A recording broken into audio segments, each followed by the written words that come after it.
Hello and welcome to your weekly horoscope for week commencing the 11th of April for the Sun or the Ascendant. I'm going to give you a broad overview of the key changes and influences, but if you would please stay with me, I will then dive deep to give you each of the 12 zodiac signs in detail. This week begins with Mercury, the planet of talk and thought, that influences communication and distribution and transport, moving into the sign of Taurus. This is the second phase of its journey. It's just finished 21 days in Aries, very much to do with initiation. The sign of Taurus is about foundations, values, worth, can be about money. So Mercury here is wanting to see more substance for the things we've been working on in recent weeks. But on Tuesday, Jupiter and Neptune come into an exact conjunction. They came within 3 degrees into conjunction from the end of March and will continue to be so through to the end of April. Now, because they're both the ruling planets of Pisces, and Venus moved into this sign last week where she is exalted, this gives us an opportunity to really embrace the more ephemeral side of life. It's not necessarily to do with what we can see, it's what we can feel, it's our instincts.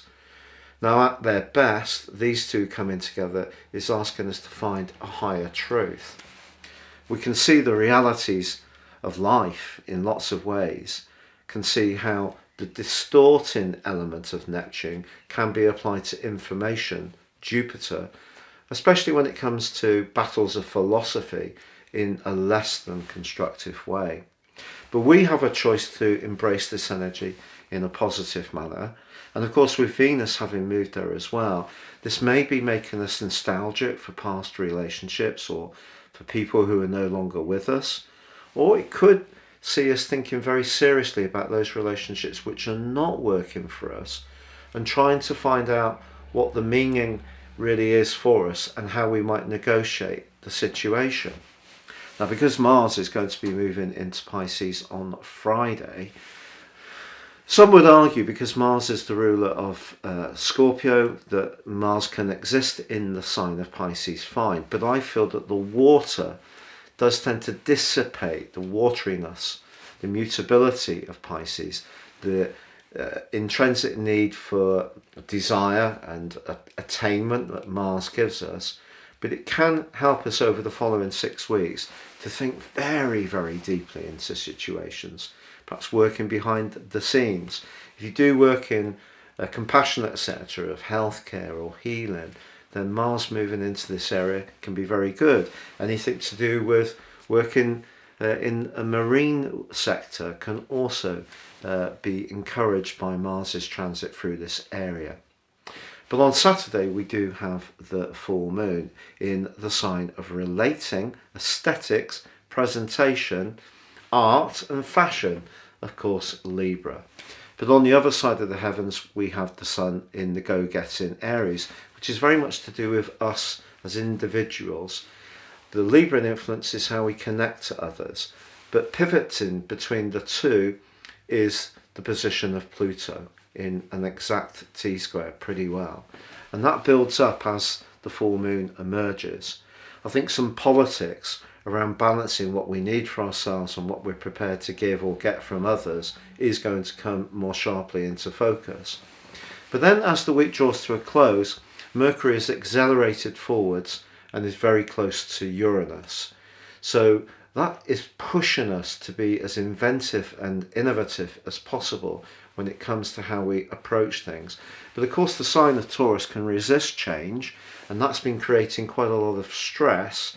So Mercury being there just can make us a bit more agile, flexible and nimble about how we do deal with facing up to the reality that a lot of raw materials and the things we consume have become more expensive.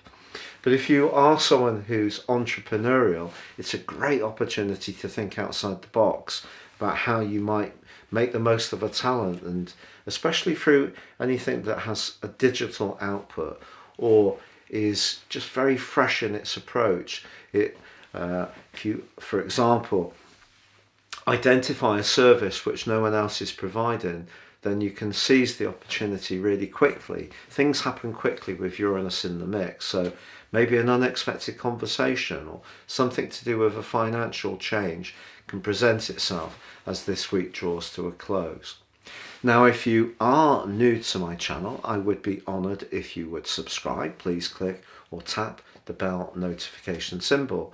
Also, if you'd like to ascend above this Zodiac broadcast and embrace more serious astrology, please see my special offer below, where you can get a year's forecast and your character analysis based on your time, date and place of birth. And if you give me those 3 pieces of information, I can give you so much back to help guide your moves, not just in the next year, but in terms of understanding your deeper potentials and how you can seize those, make the most of them future forward for many moons. Hello Gemini, and welcome to your weekly horoscope for week commencing the 11th of April.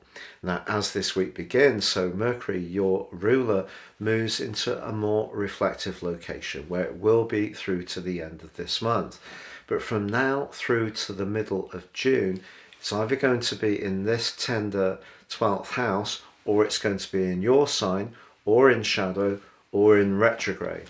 So the story here, I think, is pushing you to embrace that side of yourself, the more tender side of yourself, perhaps the more shadow side of your nature, the more psychological side of life. And that could mean staring some anxieties or fears right in the eye, because just as you try to overcome some of these tender energies and Mercury moves into your sign, you may find a similar pattern repeating itself for some weeks to come.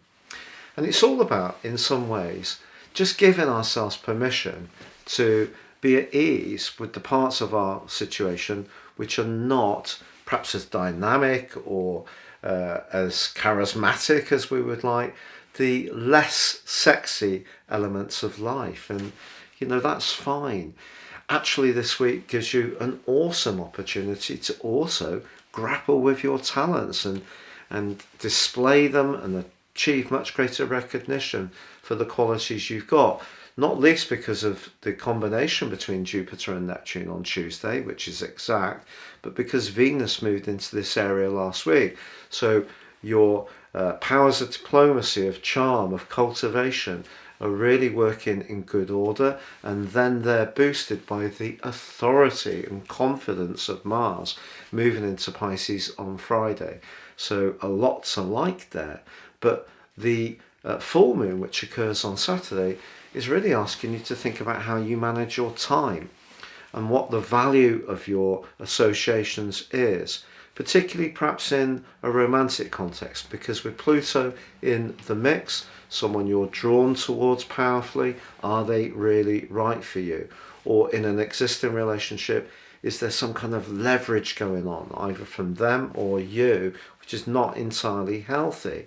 Now, once Mercury combines with Uranus at the end of this week, that can see some things ping into the open. Either you're going to suddenly express an opinion that surprises someone, or they could reveal a secret to you. But also another area that could be a little bit political is around finance. You know, if you're a very creative person, but you're not really getting the recognition or the rewards that you truly deserve, that could be something that this full moon pushes you to look at. But as I say, that collection of energy in Pisces is very good if you want to raise your profile. I just feel that despite the friendly, outgoing and networking vibe of the Sun in Aries all this week, what Mercury's asking you to do is just be a little bit more aware of motives, yours, those of others, and that more sensitive parts of yourself and your interactions with others.